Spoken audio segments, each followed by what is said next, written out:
Corona ist auf dem Anmarsch und es hat sich so entwickelt und du hast dann halt auch nur wirklich diese Bilder aus Bergamo, Wuhan etc. im Kopf und dann von jetzt auf gleich halt solche Patienten, wo du die Ausmaße gar nicht weißt, du weißt gar nicht, wie du die behandeln sollst.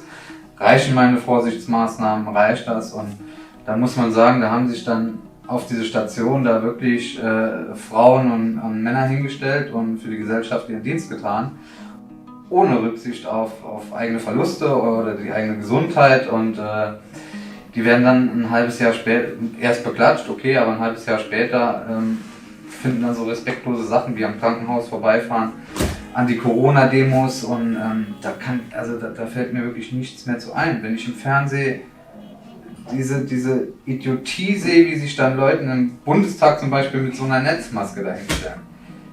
Also da kommt man von der Arbeit nach Hause, hat dann 1, 2 vielleicht auch Verstorbene gehabt und das ganze Drama hautnah miterlebt und dann will mir jemand im Fernsehen, der es eigentlich auch schon fast besser wissen müsste, erzählen, das gibt's halt alles nicht. Ne? Da fehlt der Menschenverstand. Ja.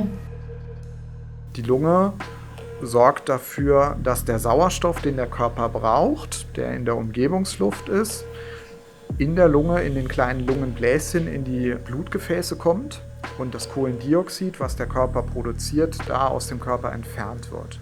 Und wenn die Lunge durch Covid erkrankt, ist dieser sogenannte Gasaustausch, also die Versorgung des Körpers mit Sauerstoff und das Entfernen vom Kohlendioxid, gestört. Unser Körper wird ständig von Viren angegriffen. Da kann man ganz schnell durch die Medien ein tödliches Virus daraus machen. Es ist ja so einfach, die Menschen in Angst und Schrecken zu versetzen. Denn der Tod des Erstickens ist doch der schlimmste Tod. Wenn die Lunge aber so schwer erkrankt ist, dass dann nicht genug Sauerstoff ins Blut kommt, dann ist eben dieser Lungenersatz die letzte Stufe, die man ergreifen kann, dass man letztendlich die Lunge komplett ersetzt außerhalb des Körpers und diesen Gasaustausch, also die Anreicherung des Blutes mit Sauerstoff und die Entfernung des Kohlendioxids außerhalb des Körpers, dann ist das ein kompletter Organersatz der Lunge. Das ist so das Maximale, was möglich ist. Nein, ich sage Ihnen, was der schlimmste Tod ist.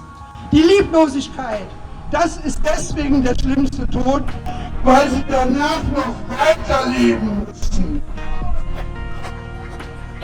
Auf der einen Seite gibt es das Medizinpersonal, das tagtäglich hautnah miterlebt, welche Folgen ein schwerer Corona-Verlauf für die Menschen hat. Und auf der anderen Seite gibt es die Corona-Leugner, die bis heute den Ernst der Lage scheinbar nicht verstanden haben.